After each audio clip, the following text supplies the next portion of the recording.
Anak-anak kecil lainnya berlarian mencari ibu susunya dan berkata, "Muhammad telah dibunuh." Dan jawaban yang diterima dari bayi Muhammad adalah, "Tidak, dia anak yatim." Barangkali bayi ini hanya memiliki ibu atau kakek yang bertanggung jawab merawatnya. Dan sejak itu, orang-orang menyeru kepada para pengembalanya, "Gembalakanlah kambing-kambing itu di tempat pengembalaannya Halimah."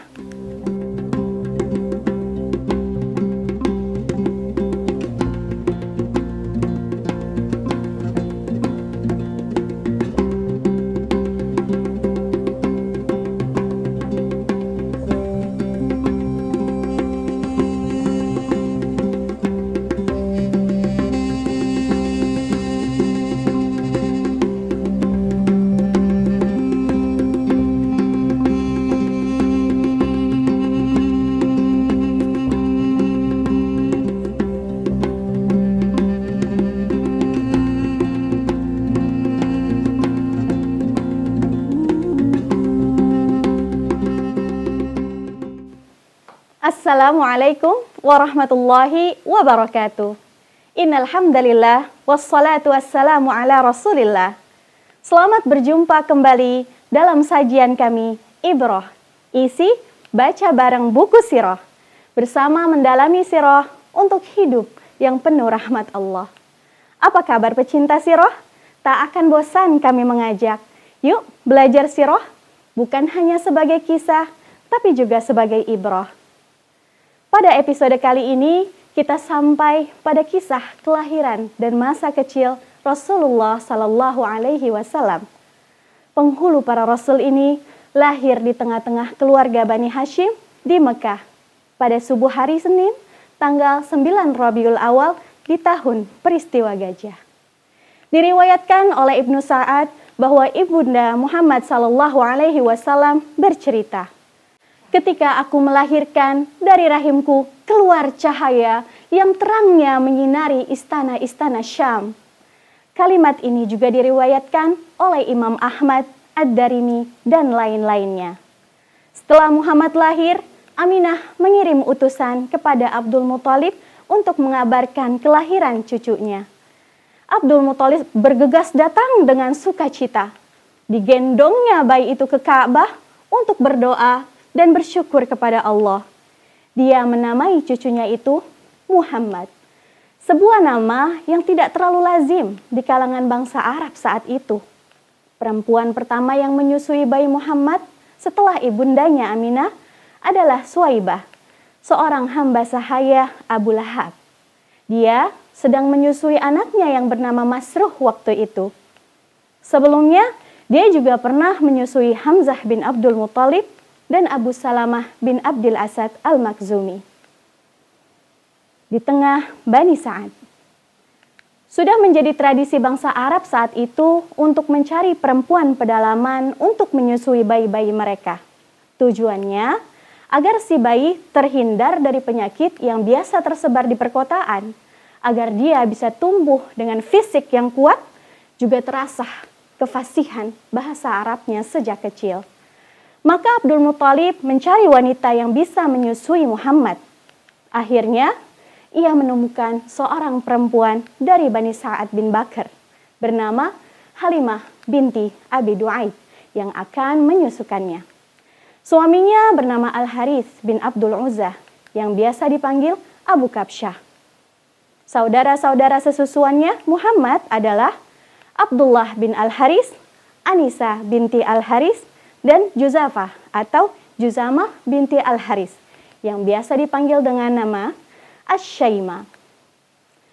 Halimah juga menyusukan Abu Sofyan bin Al-Harith, putra paman Muhammad, dan juga Hamzah bin Abdul Muthalib. Halimah menyaksikan keberkahan yang menakjubkan pada bayi Muhammad. Berikut kisahnya sebagaimana yang diriwayatkan oleh Ibnu Ishaq. Suatu hari, Halimah memutuskan pergi bersama suaminya dan anaknya yang masih kecil, serta beberapa perempuan Bani Sa'ad yang hendak mencari bayi untuk disusui. Ketika itu adalah tahun paceklik, dan mereka benar-benar tidak punya apa-apa. Halimah berangkat naik keledai putih serta seekor unta, Kala itu hujan tidak turun setetes pun. Mereka tidak bisa tidur karena anak kecil yang dibawanya terus-menerus menangis karena kelaparan. Sementara itu, air susu Halimah yang sedikit sama sekali tidak bisa mengenyangkannya. Bahkan unta yang dibawanya juga tidak mengeluarkan air susu yang bisa mengisi perutnya. Saat itu mereka sangat membutuhkan pertolongan. Halimah menunggangi keledainya, jalannya pelan sekali, sehingga rombongan yang lain merasa kelelahan. Hingga akhirnya mereka sampai juga di Makkah untuk mencari bayi-bayi yang bisa disusui. Perempuan-perempuan itu menolak menyusui Muhammad setelah tahu bahwa ia anak yatim. Mereka memang mencari tahu ayah dari bayi yang akan disusuinya. Dan jawaban yang diterima dari bayi Muhammad adalah, tidak, dia anak yatim. Barangkali bayi ini hanya memiliki ibu atau kakek yang bertanggung jawab merawatnya. Mereka kurang menyukai hal yang demikian. Selang beberapa waktu, semua perempuan sudah berhasil mendapatkan bayi, kecuali Halimah. Ketika rombongan hendak pulang, Halimah berkata kepada suaminya, "Sungguh pantang bagiku pulang bersama rombongan sebelum mendapatkan bayi. Ku ambil saja ya bayi yatim itu dan ku bawa pulang." Suaminya menjawab, "Terserah engkau saja. Siapa tahu Allah memberikan berkah kepada kita melalui bayi itu." Halimah pun pergi mengambil bayi Muhammad, semata-mata karena dia tidak berhasil menemukan bayi lain untuk dibawa. Setelah itu, dia kembali bergabung dengan rombongan. Namun, saat ia mulai memangku Muhammad, air susunya mendadak penuh, sehingga bayi itu bisa minum sampai puas. Anaknya sendiri pun ikut menyusu sampai kenyang. Dan kedua bocah itu tidur nyenyak. Padahal sebelumnya mereka tidak bisa tidur gara-gara terganggu tangis kelaparan si anak. Suami Halimah bangkit menghampiri unta yang mereka bawa. Ternyata air susu untanya juga penuh. Langsung saja mereka memerah sehingga bisa minum sampai kenyang. Sungguh, mereka telah melewati malam yang sangat menyenangkan. Dan saat fajar tiba, suaminya berkata, "Halimah, tahukah engkau bahwa kau telah membawa bayi yang pembawa berkah?" Halimah menjawab, "Memang itulah yang betul-betul aku harapkan." Kemudian rombongan mulai bergerak. Halimah menunggangi keledainya bersama bayi Muhammad. Dan sungguh, keledainya berjalan dengan sangat cepat hingga tidak terkejar oleh keledai teman-temannya. Sambil terheran-heran, mereka berkata, "Hai putri Abu Duaib, tunggu kami. Bukankah itu keledai yang kau tunggangi waktu kita berangkat kemarin?" Halimah menjawab, "Ya, memang keledai yang sama." Lalu mereka berkomentar, "Ada yang ajaib dengan keledai itu." Akhirnya, sampailah rombongan di tempat tinggal mereka, perkampungan Bani Sa'ad. Rasanya tidak pernah mereka menyaksikan daerah segersang itu. Begitupun Halimah datang, kambing-kambingnya mendekat. Sungguh menakjubkan. Mereka tampak kenyang dan ambingnya menggelembung penuh air susu. Padahal orang lain di kampung mereka tidak berhasil memerah setetes pun air susu.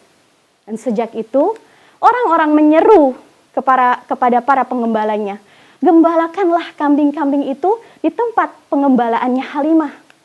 Tapi ternyata kambing mereka pun pulang ke kandang tetap dalam keadaan lapar dan ambingnya kering.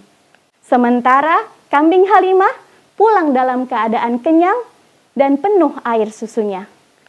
Halimah sekeluarga terus mencatat segala kebaikan dan tambahan yang Allah berikan itu hingga 2 tahun lamanya. Muhammad kecil tumbuh jauh melampaui anak seusianya.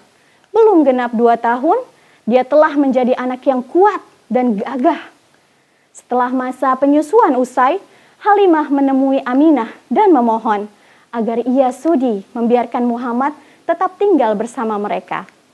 karena mereka yakin bahwa anak ini membawa berkah. Mereka terus membujuk Aminah sampai bersedia melepas Muhammad kembali. Akhirnya, Muhammad kembali diasuh di perkampungan Bani Sa'ad. Pada usia 4 tahun, menurut para sejarawan, terjadilah peristiwa pembelahan dada. Diriwayatkan oleh Muslim dari Anas. Suatu hari, Muhammad kecil didatangi malaikat Jibril. Saat itu, ia sedang asik bermain-main bersama teman-teman sebayanya. Malaikat Jibril membawanya, merebahkannya, lalu membelah dadanya. Segumpal hati yang masih berlumuran darah dikeluarkan seraya berkata, "Ini adalah bagian setan yang ada padamu." Jibril lalu mencuci hati itu dengan air zam-zam yang ditaruh di dalam sebuah bejana emas. Kemudian menata dan memasukkannya ke tempat semula. Anak-anak kecil lainnya berlarian mencari ibu susunya dan berkata, "Muhammad telah dibunuh." Mereka pun bergegas menghampiri beliau dan wajahnya semakin berseri. Kembali ke pangkuan ibunda. Dengan adanya peristiwa pembelahan dada itu, maka Halimah betul-betul khawatir sehingga memulangkan Muhammad kepada ibundanya. Muhammad pun diasuh oleh Aminah hingga berusia 6 tahun. Suatu hari, Aminah berziarah ke kubur suaminya di Yathrib. Ia meninggalkan Mekah untuk menempuh perjalanan sepanjang 500 km, ditemani oleh pembantunya, Barokah. Aminah tinggal di Yathrib selama sebulan, di pemukiman Bani Najjar, tempat kakeknya, Abdul Muthalib, dilahirkan. Di awal perjalanan pulang, Aminah jatuh sakit. Sakitnya kian hari kian parah, dan akhirnya beliau wafat. Aminah wafat di desa Abwa yang berada di antara Makkah dan Madinah. Dalam asuhan sang kakek, Abdul Muthalib membawa Rasulullah kembali pulang ke Mekah. Perasaan kasih sayang di dalam hatinya terhadap cucunya yang kini yatim piatu semakin kuat. Karena cucunya harus menghadapi cobaan baru di atas luka yang lama. Hatinya bergetar oleh perasaan kasih sayang yang tidak pernah dirasakannya, sekalipun terhadap anak-anaknya sendiri. Dia tidak ingin cucunya hidup sebatang kara, bahkan ia lebih mengutamakan cucunya dibandingkan anak-anak lainnya.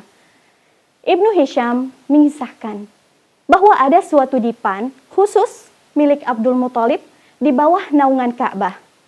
Anak-anaknya biasa duduk mengelilingi tempat ini sambil menunggu ayahnya keluar.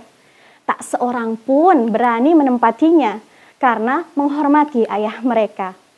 Namun suatu hari, Muhammad datang dan menempati dipan tersebut. Spontan anak-anak Abdul Muthalib menahannya agar ia mundur. Dan ketika hal itu diketahui oleh Abdul Muthalib, berkatalah ia, biarkan anakku ini. Sesungguhnya dia akan memiliki kedudukan yang agung kelak."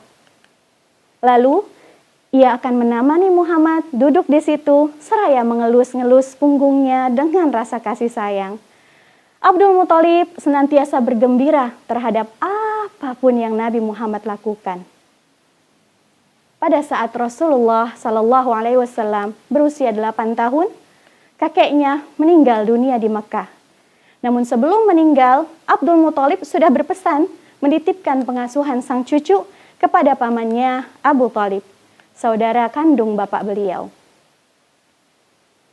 Dalam asuhan paman yang penyayang, Abu Thalib melaksanakan amanat merawat sang kemenakan dengan cara terbaik.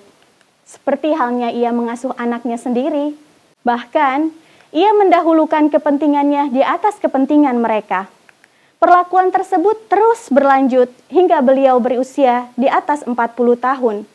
Abu Thalib masih terus memuliakannya, memberikan pengamanan terhadapnya, menjalin persahabatan, maupun mengobarkan permusuhan dalam rangka membelanya. Begitulah kisah kelahiran dan masa kecil Rasulullah SAW. Meski terlahir keadaan yatim, namun beliau tidak pernah kekurangan kasih sayang dari orang-orang yang mencintainya. Demikian pencinta sirah, Ibroh episode 7 kali ini. Mari terus bersama belajar sirah sebagai bukti cinta kita kepada Rasulullah sallallahu alaihi wasallam. Wassalamualaikum warahmatullahi wabarakatuh.